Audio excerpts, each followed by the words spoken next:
Hola a todos, quería darles la bienvenida a la clase de precauciones estándar y precauciones adicionales a las estándar. Los objetivos de esta clase son describir la historia y desarrollo de las precauciones estándar y adicionales, explicar la cadena de transmisión de las infecciones, identificar las fuentes de las IAs y conocer las precauciones estándar y adicionales con sus componentes. Vamos a comenzar con un poco de historia sobre las precauciones estándar. Vemos que en 1950 se produce un cambio donde los estreptococos son desplazados por los estafilococos como agentes de infección intrahospitalaria, hasta que en 1961 el Staphylococcus aureus, conocido como un patógeno hospitalario, promueve el desarrollo de programas de control de infecciones, introduciendo barreras simples como guantes, gorros y mascarillas. En 1970, el Centro para el Control y Prevención de Enfermedades, la CDC, publicó el Manual de Técnicas de Aislamiento para Uso en Hospitales. Este manual dividía las precauciones de aislamiento en 7 categorías que se actualizaban en el año 1983. Y en el año 1985 vemos que estalla la epidemia del VIH y se comienza a hablar de precauciones universales, donde se añade la protección en la transmisión de paciente al personal. A finales de los 80, estas precauciones universales comienzan a usarse en todos los pacientes, y ya en 1996 comienzan las recomendaciones basadas en el mecanismo de transmisión. En el año 2006 se comienza a hablar sobre los microorganismos multiresistentes, y un año más tarde se lanza la Guía de Prevención de Transmisión de Agentes Infecciosos en Instituciones Médicas, donde aparece el término de IAS, de higiene respiratoria, y de ambiente seguro para prevenir infecciones fúngicas. Además, se empieza a recomendar el uso de mascarilla para las punciones espinales. Como revisamos la clase anterior, tenemos la cadena de transmisión de infecciones, donde tendremos un reservorio que puede ser animado o inanimado, que tendrá una puerta de salida y a través de las vías de transmisión van a acceder por la puerta de entrada al huésped susceptible de esta infección por un agente patógeno. Con respecto a las fuentes de las IAs, tendremos dos tipos. Las infecciones se van a generar por una fuente endógena, es decir, por la propia flora del paciente, o por una fuente exógena, que se van a dar a través del ambiente animado o inanimado. Para que ocurra esta infección, vamos a necesitar al menos una fuente, un huésped susceptible con una puerta de entrada y un modo de transmisión para el agente patógeno. Y recordar que tenemos factores que se van a conjugar para lograr la infección. Los del paciente, que no son modificables, los del ambiente, que son medianamente modificables, y de la atención clínica, que son muy modificables. Partiremos revisando las precauciones estándar y sus componentes. Las precauciones estándar, son las medidas básicas para el control de infecciones que se deben usar durante toda la atención de los pacientes y tienen como objetivo prevenir la transmisión de la mayoría de los agentes microbianos durante la atención en salud, en particular en la transmisión cruzada entre pacientes por las manos del personal o por el uso de equipos clínicos. Estas deben ser aplicadas a todos los pacientes, por todos los trabajadores de la salud y en todos los entornos sanitarios. Las precauciones estándar se componen de 7 elementos que vemos en la imagen. Tenemos la higiene de manos, el uso de elementos de protección personal de acuerdo con la evaluación de riesgo de exposición, donde vamos a tener el uso de guantes, de protección facial y de delantal o pechera. Vamos a tener la higiene respiratoria, la limpieza y desinfección ambiental, la descontaminación y reprocesamiento de equipo clínico y dispositivos médicos reutilizables, las prácticas de inyecciones seguras y la prevención de las lesiones percutáneas por objetos cortopunzantes. Ahora vamos a ver cada una de ellas. Vamos a partir con la higiene de manos. Esta es la medida básica más importante en la reducción de las IAs. Su objetivo es eliminar la flora transitoria y disminuir la flora residente de las manos. Puede ser por una acción mecánica, es decir, por arrastre, o por la destrucción de las células a través de algún antiséptico. Los microorganismos de la piel están asociados a la transmisión de IAS y las manos del personal pueden estar contaminadas con microorganismos propios de los pacientes o del entorno. La principal vía de transmisión de las infecciones es mano portada, por lo tanto, la reducción de estos microorganismos significará una reducción de las IAS.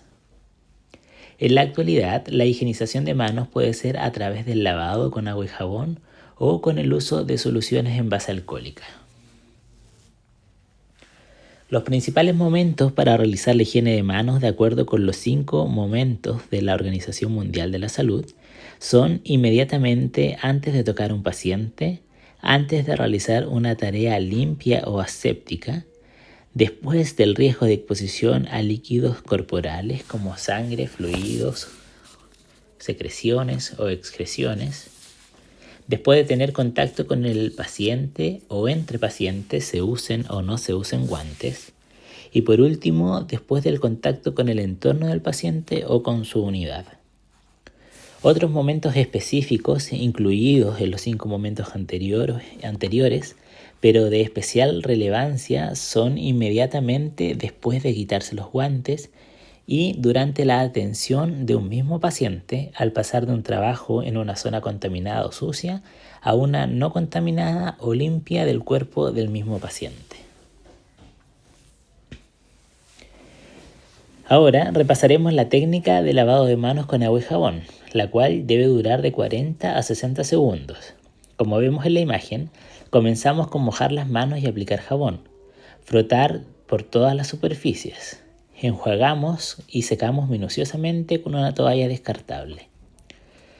Esta toalla también se puede utilizar para cerrar el grifo en caso de que esta acción sea manual. Para que el lavado de manos sea efectivo, las uñas deben permanecer cortas, limpias y las manos sin accesorios como anillos, pulseras o relojes.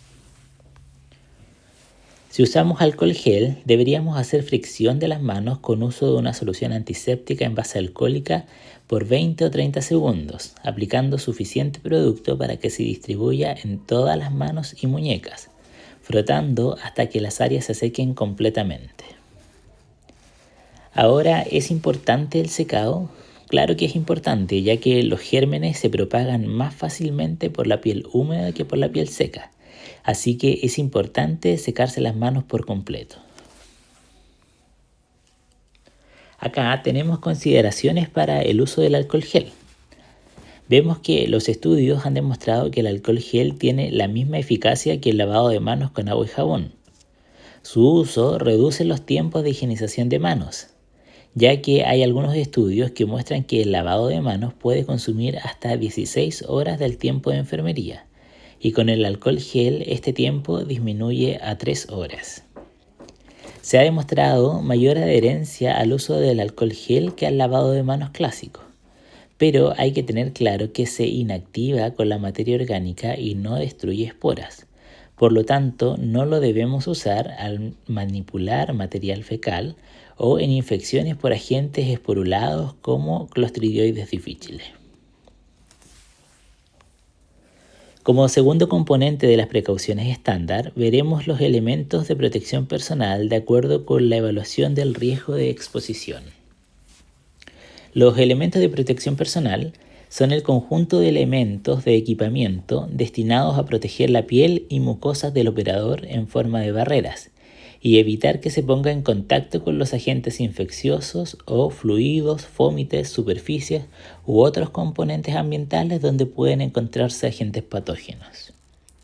Su uso adecuado y racional como parte de las precauciones estándar debe diferenciarse de su uso como medida de barrera de transmisión, o sea, como un componente de las precauciones basadas en el mecanismo de transmisión, ya que ahí su uso actúa como una medida adicional con el objetivo de interrumpir la cadena de transmisión entre pacientes. El uso adecuado y racional de elementos de protección personal implica que la decisión de usarlos se condiga o se armonice con conocer el procedimiento o atención que se realizará, así como de la existencia de una evaluación de los riesgos asociados. Por lo mismo, además de disponer de los insumos requeridos y de la estandarización de procesos, se debe reforzar la capacitación del personal permanentemente. Acá tenemos los guantes, que están indicados cuando en la atención se prevé que habrá contacto con material potencialmente infeccioso, como secreciones, fluidos corporales, excreciones, mucosas, piel no intacta o si durante la atención es altamente probable que esto ocurra. Los guantes son cambiados entre tareas y procedimientos en el mismo paciente si se ha tenido contacto con material potencialmente infeccioso.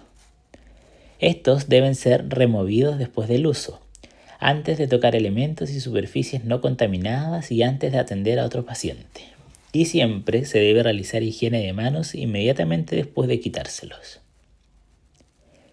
La protección facial tiene como objetivo prevenir que el personal de salud se exponga a recibir material contaminado en la boca, nariz y en la conjuntiva.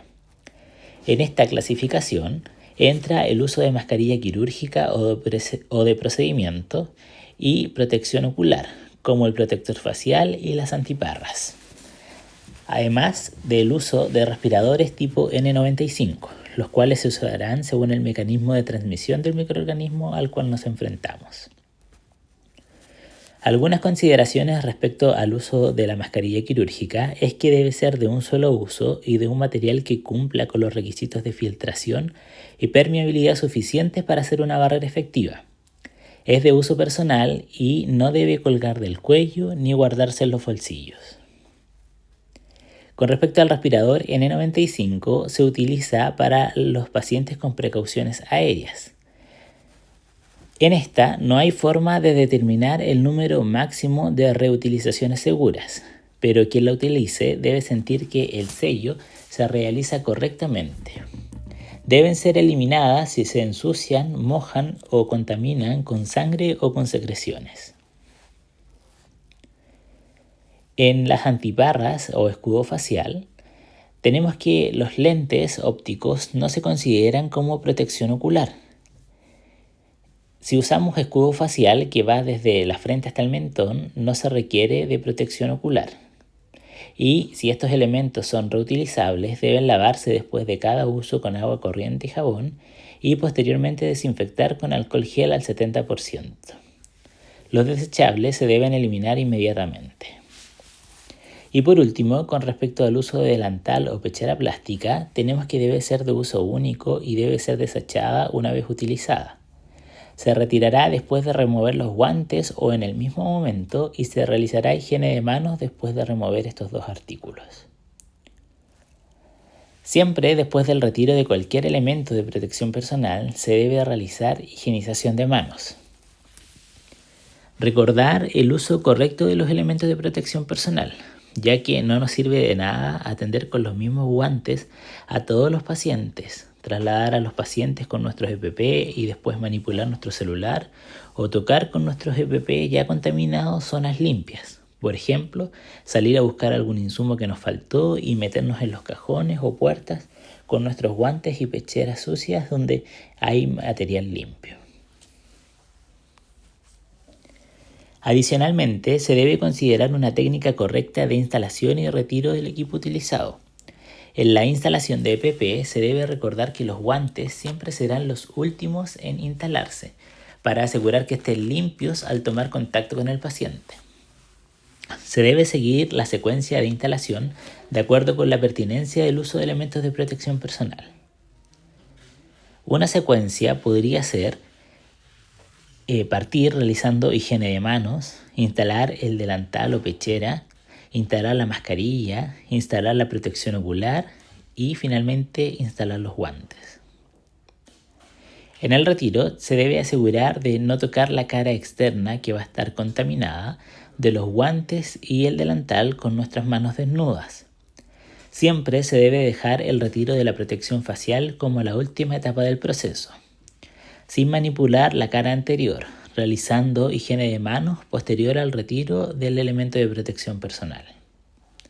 Una posible secuencia de retiro es partir retirando el delantal y los guantes simultáneamente y realizar higienización de manos para proceder a retirar la protección ocular o facial, retirar la mascarilla y terminar realizando higienización de manos. Tiene que existir un uso racional y apropiado de los elementos de protección personal. ¿Por qué? Porque el uso correcto se ha asociado a reducción de infecciones y su uso incorrecto se ha asociado a un aumento de la transmisión nosocomial de los agentes etiológicos.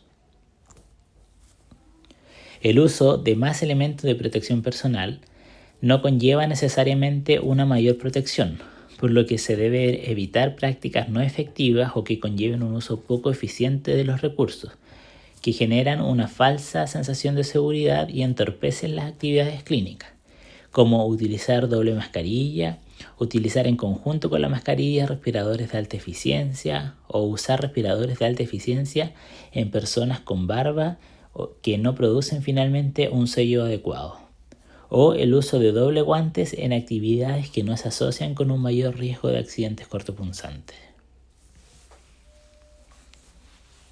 Ahora veremos el tercer componente, que es la higiene respiratoria y los buenos hábitos al toser y estornudar. Estas son las prácticas destinadas a prevenir la propagación de microorganismos a través de las vías respiratorias, especialmente cuando se tose o estornuda, exponiendo a otras personas o al ambiente circundante. Estas medidas deben ser adoptadas por los trabajadores de salud, los pacientes y familiares, y consideran cubrir la boca y nariz con un pañuelo desechable al toser o al estornudar, y posteriormente desechar el pañuelo a la basura y realizar higiene de manos. Como alternativa, podemos toser o estornudar en el antebrazo, pero debemos tener claro que debemos realizar higienización de manos después de cubrir la boca o nariz o de tener manipulación con los pañuelos. El cuarto componente es la limpieza, desinfección ambiental, manejo de residuos y manipulación de ropa blanca y textiles. La limpieza y la desinfección adecuadas del ambiente hospitalario y superficies del entorno tiene como objetivo reducir la carga microbiana en estas para reducir la probabilidad posterior de transmisión por vías de contacto indirecto. Existen algunas recomendaciones, vamos a ver 3. La primera tiene relación con la limpieza ambiental. El manejo ambiental con limpieza y eventual uso posterior de desinfección es parte de las precauciones estándar, por lo que se debe limpiar regularmente las superficies sucias o tocadas con frecuencia, con procedimientos estandarizados y productos adecuados para este propósito. Debe haber gestión de los residuos clínicos para reducir la contaminación ambiental. Acá las instituciones deben efectuar la gestión de residuos en los establecimientos de salud de acuerdo con la regulación nacional vigente y no realizar medidas no probadas, como por ejemplo aplicar desinfectantes sobre los residuos ni los contenedores antes de su retiro desde los centros clínicos. Con respecto a la ropa sucia y lavandería, nunca debemos sacudir las prendas al retirarse y evitar en todo momento su manipulación directa, usando embolsado o contenedores cerrados desechables o lavables durante su traslado.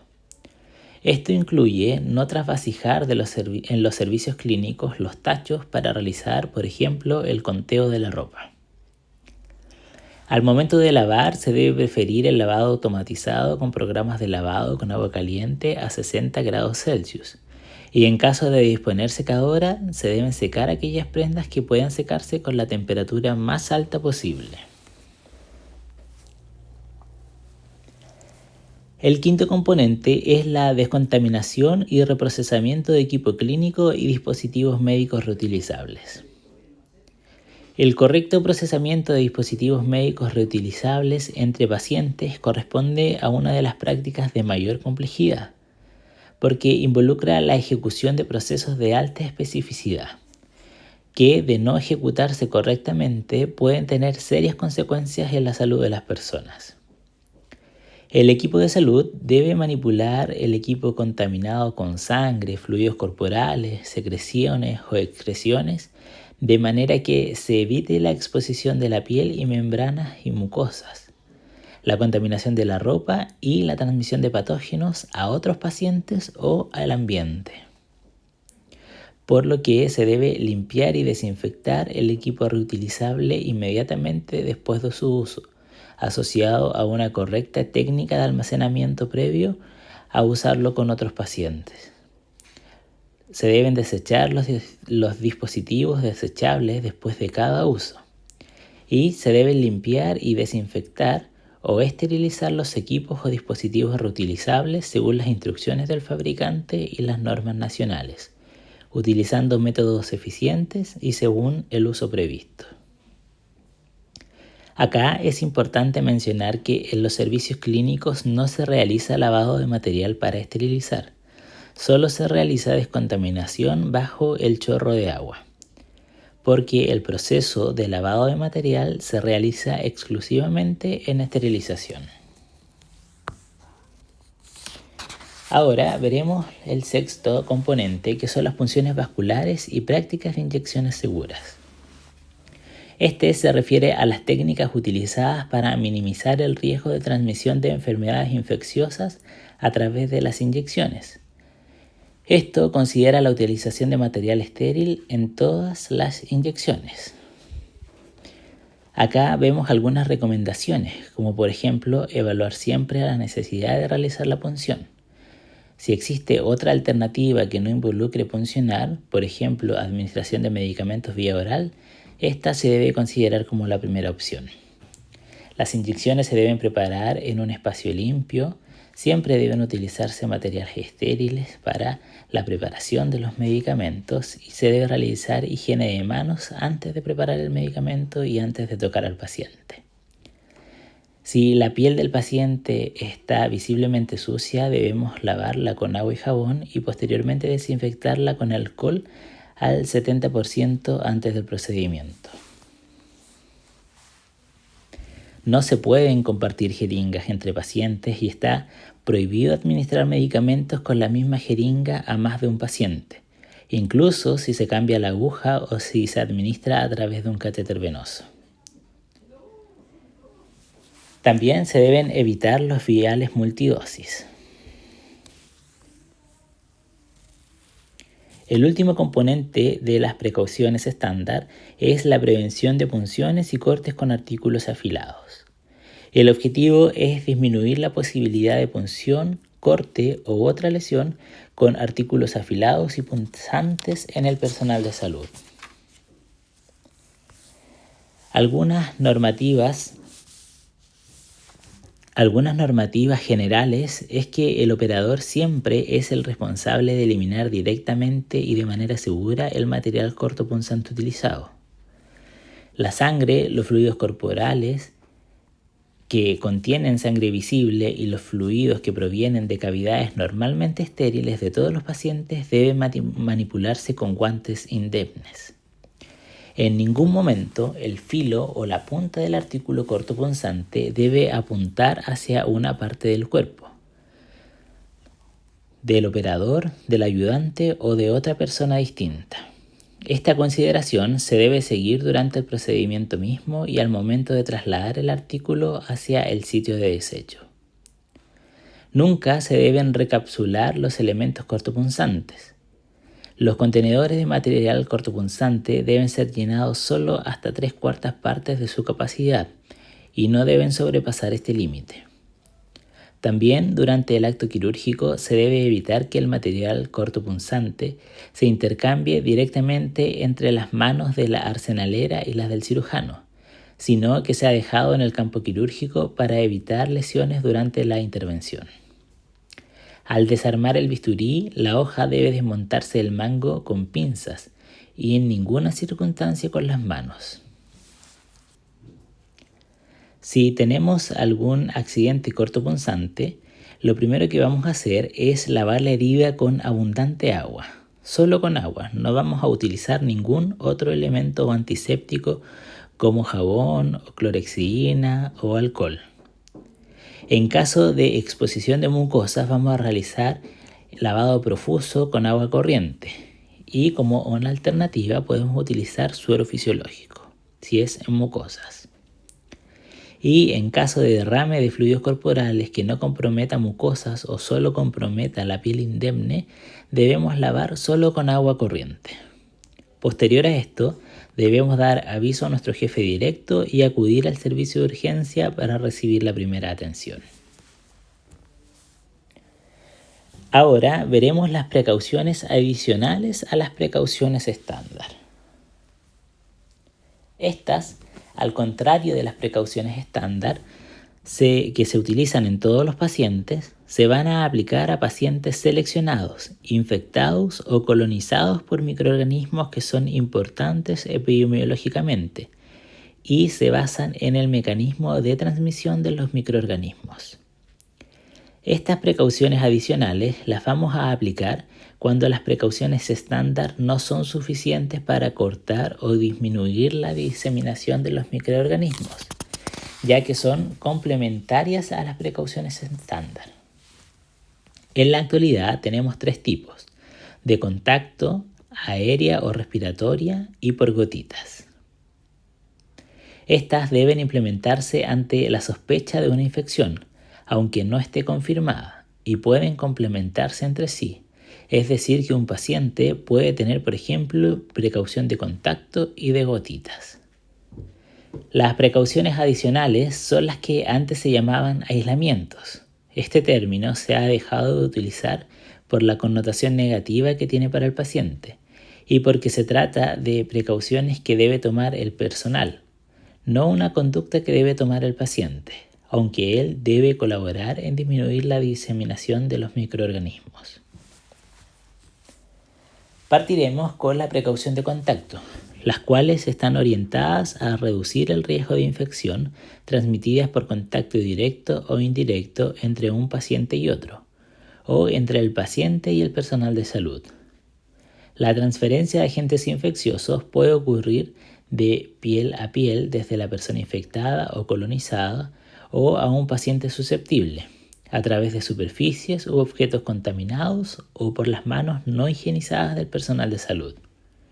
Los componentes son preferentemente que este paciente esté en habitación individual o compartiendo con un paciente con la misma enfermedad o con el mismo patógeno. Frente a cualquier atención, siempre se debe realizar higiene de manos, uso de pechera manga larga y guantes antes de entrar a la unidad del paciente. Uso de protección facial de acuerdo a la evaluación del riesgo de las precauciones estándar. Además, se deben preferir equipos e insumos individuales y al alta se debe realizar aseo terminal. Y se debe realizar un traslado coordinado para dar continuidad a la precaución en caso de que el paciente se traslade de unidad. Ejemplos de estos tenemos el Staphylococcus aureus resistente a la meticilina o enterococos resistentes a vancomicina. Diarrea asociada a Clostridium difficile, rotavirus, norovirus o enterobacterias B positivo. En la precaución de gotitas, acá está orientada a reducir el riesgo de infecciones transmitidas por gotitas, definidas como partículas de diámetro de 5 micrones o más, generadas por pacientes o portadores a partir de tos, estornudos, al hablar o con procedimientos como aspiración de la vía aérea. Esto requiere contacto estrecho entre la fuente y el paciente susceptible, ya que las gotitas permanecen poco tiempo en suspensión, puesto que por su peso estas gotitas decantan dentro del radio de 1 metro alrededor del paciente. Los componentes son que este paciente debe estar en habitación individual de preferencia, y si es pieza compartida debe haber más de 1 metro entre las unidades de los pacientes. Al estar menos de 1 metro del paciente se debe utilizar mascarilla quirúrgica y si el paciente abandona su unidad él debe usar mascarilla y mantenerla hasta su regreso. Se debe cambiar la mascarilla si se humedece o si se ensucia. Uso de protección ocular. Esta puede ser escudo facial o antiparras y cambio de mascarilla a respirador N95 cuando se realicen procedimientos generadores de aerosoles, como por ejemplo aspiración abierta de la vía aérea, intubación y extubación traqueal, ventilación mecánica no invasiva, uso de cánulas nasales de alto flujo. Las patologías que tienen precaución de gotitas son el coqueluche, influenza o infecciones invasoras por Haemophilus influenzae y Neisseria meningitidis. Además, en el BRS, la parainfluenza y el metanemovirus se debe sumar la precaución de contacto y la precaución de gotitas, al igual que el COVID-19 o con la viruela símica. Por último, tenemos la precaución respiratoria o aérea. Esta está orientada a reducir el riesgo de infecciones transmitidas por vía aérea. Se aplica en infecciones que se transmiten a través de partículas de 5 micrones o menos, contenidas en aerosoles eliminadas principalmente desde la vía aérea y que pueden permanecer en el aire en suspensión por largos periodos de tiempo.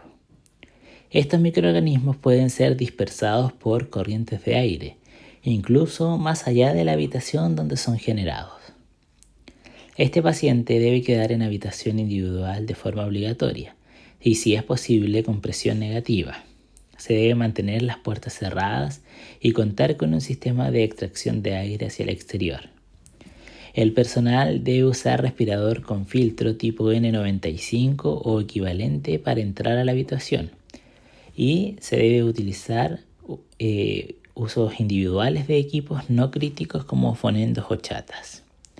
Un ejemplo de esto son los pacientes que tienen tuberculosis pulmonar, varicela o sarampión. Como parte de las conclusiones, podemos ver que analizamos dos cosas: las precauciones estándar y las precauciones adicionales. Las precauciones estándar vamos a recordar que son las precauciones basadas para el control de infecciones y se van a aplicar a todos los pacientes y deben ser cumplidas por todo el personal de salud durante la atención. Y las precauciones adicionales van a estar basadas en el mecanismo o vía de transmisión, que va a ser aéreo, gotitas o de contacto, y se van a aplicar en algunos pacientes frente a la sospecha o confirmación de una infección o colonización por un microorganismo epidemiológicamente importante. Hay que tener claro que las precauciones adicionales son complementarias a las precauciones estándar y no son un reemplazo de estas.